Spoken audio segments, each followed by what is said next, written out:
So the prospect for the humanizing capability we hear of, we also heard Mark Dunford refer to opportunities to influence public opinion.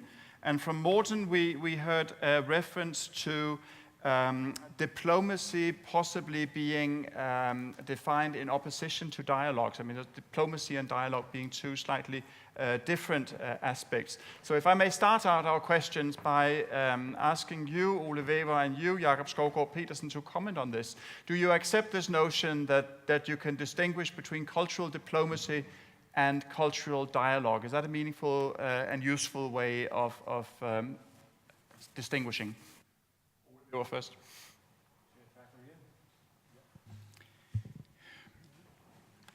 This is, of course, tricky because these are all concepts that you can get into each of them and think about. It depends, especially in relation to diplomacy, whether you think of diplomacy as a kind of profession. Diplomacy is what diplomats do, and then, of course, you can often say that is different from our ideal of more kind of truly culturally driven, which has to be more, kind of a sense, breaking out of frames, less predictable and so on. But you could also say diplomacy is something that we all, it's a way of dealing with situations which we all engage in. And I think that's probably more useful. And in that sense, diplomacy, if you could hark back to the really roots of this, has to involve always the attempt to engage with the other, because the original role of a diplomat had to be the person who understood the other culture better than your own society. That's why you could do things in a relationship which the society couldn't deal with it in its own. So if you really think about the essence of diplomacy and what characterizes diplomacy, then I think it has to involve a lot of things as dialogue, in some sense be more radical than dialogue, because dialogue has this sense of here, we, here, there. Whereas diplomacy, you have really to seek out what is the space we can move into. And in that sense, I think diplomacy is actually a challenging thing to think about in an age where it no longer is reserved for the diplomats. In the future, we can only get by if we all become diplomats. That's one of the things we learned from the cartoon crisis, for instance.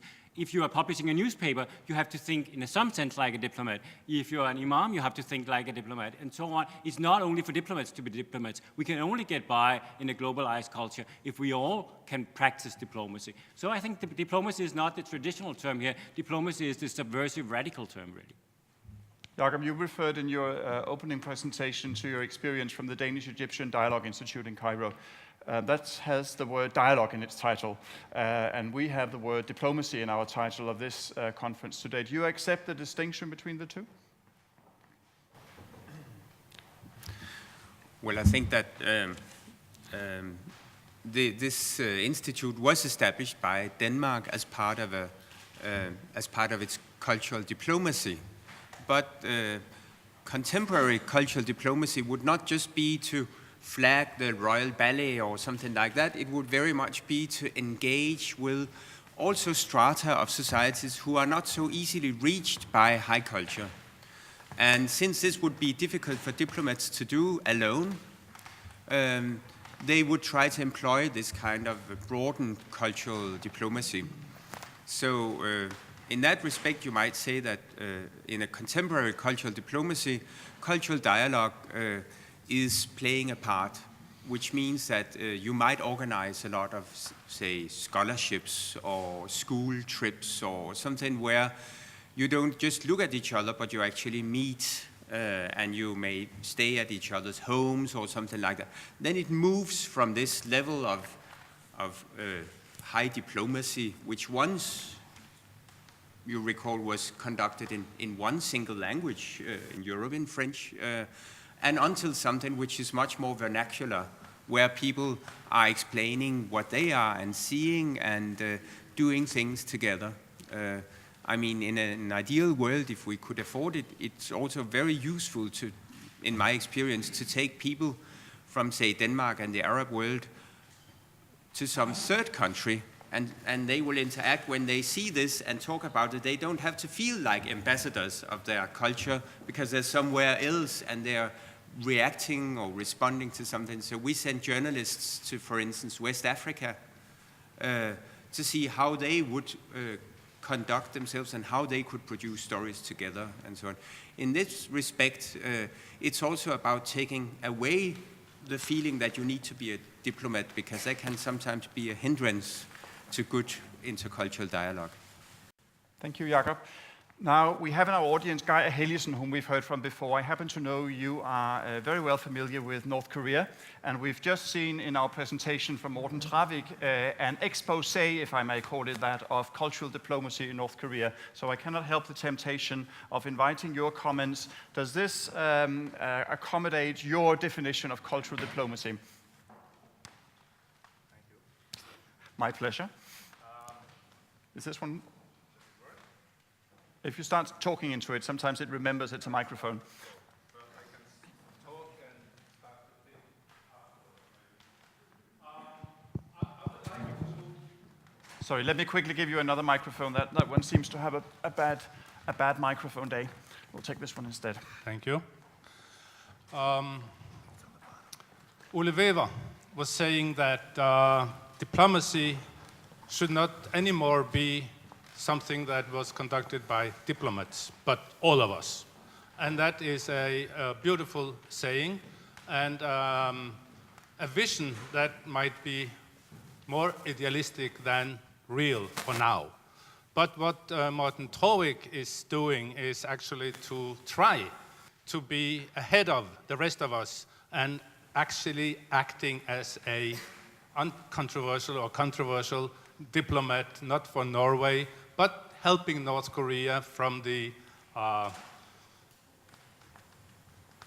from being outside normal relations in this world into a more normal relationship with the rest of us.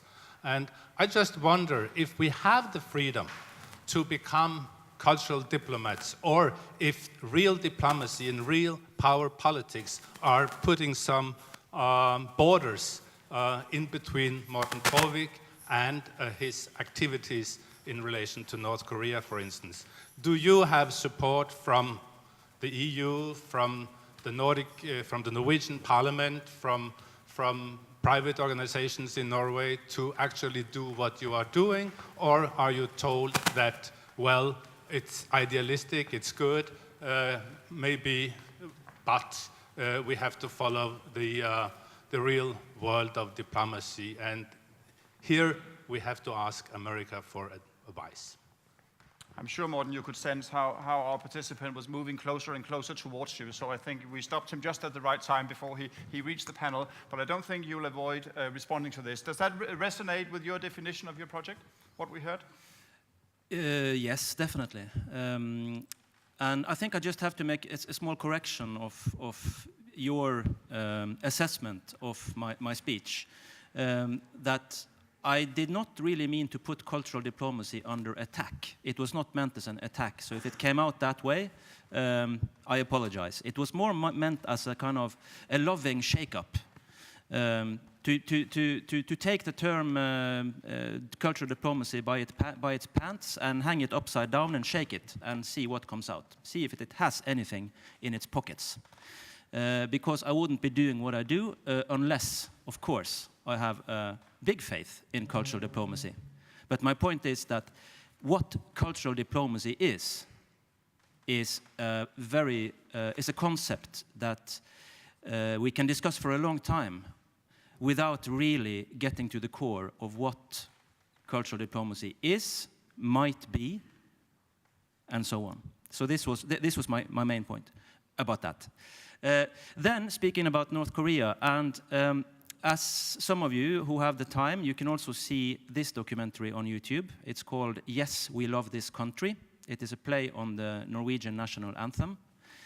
Mm-hmm. It's quite okay, if you have the time.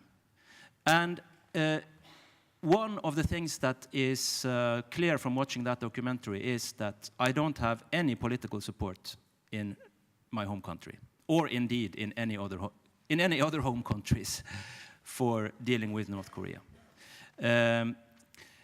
The Norwegian Minister of Foreign Affairs has basically not said anything for a long while.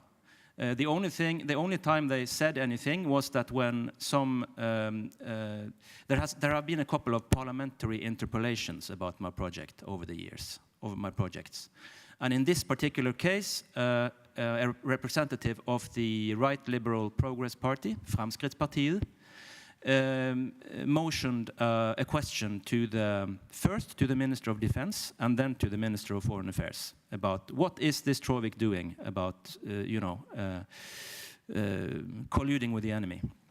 And as happened, I think, very shamefully in Norway when it came to the Mohammed cartoons, our politicians in charge washed their hands completely off it. They didn't really want to have anything to do with that kind of controversy when dealing with a problematic issue. And this is what I mean when I'm saying that if you want to go down and dirty and you want to be like a cultural diplomat, then you have to be prepared to get your hands dirty. Because we can congratulate each other for a very long time, and rightly so, because the Nordic countries do have a lot to congratulate ourselves upon. But the real challenge, I think, is in, as an artist, as Geir Helgesen was mentioning, we actually have the privilege of not being bound by whichever diplomatic or political conventions are the prevalent at the moment. And art, in sharp difference to politics and even diplomacy, has the privilege of being ambiguous. Art can say many things at once. Politics usually cannot and should not, at least not if you want to get re-elected. So this is the privilege that makes arts and culture and the exercising of arts and culture a potential very powerful tool in problematic waters. I'm wondering if there's a slight applause, after which we move to Mark Dunford. Dunford, I'm interested, perhaps you can say whatever you want, obviously, but do you think there's something typical Nordic about this desire to steer the water, as we hear in the case of the North Korea venture? I mean, there was a similar example a few years back, a Danish theatre group with a group of handicapped epileptic actors from Korea moved to Korea and toured the country. Is there something typical Nordic about this? Well, perhaps to that question, maybe you should ask someone from the Nordic countries to respond. But I wanted to just underline something that Morten said, where I fully agree. I think what we need to do is to take culture diplomacy and, as you said, flip it on its head. If you look at the 20th century, culture diplomacy was about speaking, not listening. How do we tell our story to the world? How do we win the hearts and minds of foreign audiences? Whereas I think what we need to do now is the opposite. We need to be better listeners. On the front of the America House, which used to be the institution of the Americans in Germany in the Cold War, there used to be a plaque to tell America's story to the world. We need to do the opposite now. And I think really creative culture diplomacy, again, taking it, putting it on its head, and listening, whether it's voices from North Korea or voices from the Middle East around the world. And there I think a lot can be done. And there I do think that actually the Nordic countries have a great potential. The benefit that the Nordic countries have is there's much more consistency, I would find, between the foreign policy and the cultural diplomacy. And therefore, when you don't have that consistency, it's very difficult. If you're sending drones with one hand, not to mention any countries, and jazz musicians with the other, how are you going to build trust? But I think that's the potential that the Nordic countries, I think, are only beginning to use. So that's why I'm very excited at the chance of seeing more cultural diplomacy from the Nordic countries. They've got a credibility that maybe nobody else has, as you look at other regional groups or national groups. And that's an exciting potential, which I really think has only begun to be used. In terms of resources, in terms of credibility, there's a lot there. So I just want to underline what you're saying, Morten. I think it's exactly right. We can't be afraid to flip culture diplomacy completely around and really see how do we build understanding, how do we build trust. And I think very much it has much more to do with listening than actually speaking, depending which part of the world we're talking about. So that's an opportunity I just wanted to underline as we continue the discussion. So maybe your question we should ask somebody from the Nordic countries. Thank you. Jakob, let's hear from you. Do you agree that this move from speaking or pushing things to listening more, is that a typical trait of Nordic cultural diplomacy as we hear? No, as And you, is the North Korean case a typical Danish example of it? no, as you heard, I would say that we have a specific problem of being very pontificating sometimes about our wonderful model. But it is, of course, a great asset that we have societies which are actually envied in many places of the world. People might come to learn.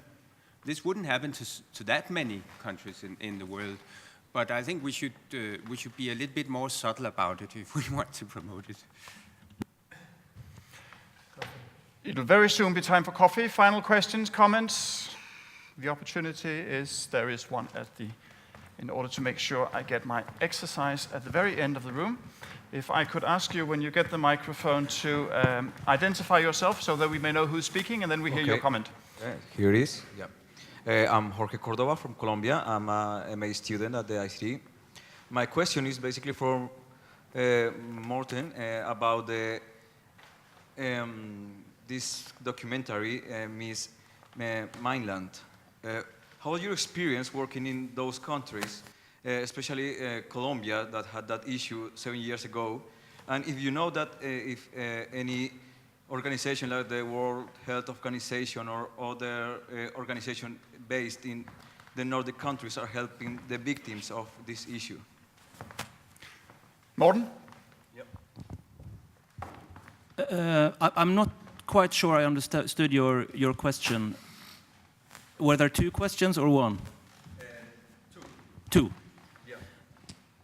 The first one, it was about your experience in those countries. Right. Especially Colombia, I guess. Well, I didn't go to Colombia, sorry. Okay. Well, I was planning to. Okay. Very limited experience. The second question? And the second one, if you know if there's an organization who is helping the victims of this issue. In Colombia? In general, in Angola or in Asia. Oh yeah, there are many. I mean, the landmine issue, kind of on the